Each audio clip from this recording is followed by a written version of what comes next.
আজি দেখিছেনে এয়া তিয়াই থোৱা চাউল অলপ লৈ লৈছোঁ। এতিয়া যিহেতু ভাদ মাহ ভাবিলোঁ আজি ভাত পিঠাকে বনাওঁ। গতিকে আজি ভাত পিঠাৰ ৰেচিপিটো আপোনালোকৰ মাজলৈ লৈ আহিছোঁ। গতিকে আপোনালোকে ভিডিঅ'টো শেষলৈকে চাই যাব। এয়া দেখিছেনে তিয়াই থোৱা চাউলখিনি মিক্সিত মই পিচি লৈছোঁ।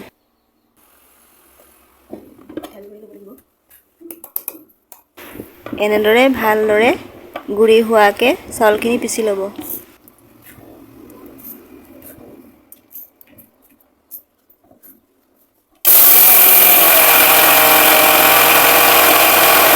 মিক্সিত পিচি লোৱাৰ পাছত চালনীৰে চালি ল'ব, যাতে গোটাবোৰ ৰৈ নাযায়।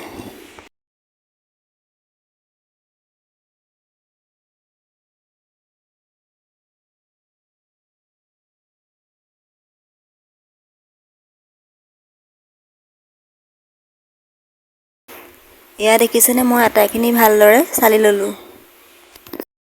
চালি লোৱাৰ পাছত জোখমতে পানী দি এনেদৰে বইল কৰি ল'ব। চাব যাতে বেছি টান হৈ নাযায়। তাৰপাছত কেৰাহীত পানী অলপ উতলিবলৈ দিব। পানীখিনি উতল অহাৰ পাছত এনেদৰে পিঠাগুড়ি বলকেইটা চালনীখনত এনেকৈ মৰা দি মাৰি দিব লাগিব। এয়া দেখিছেনে মই যেনেকৈ কৰিছোঁ তেনেকৈ আপোনালোকে কৰি ল'ব।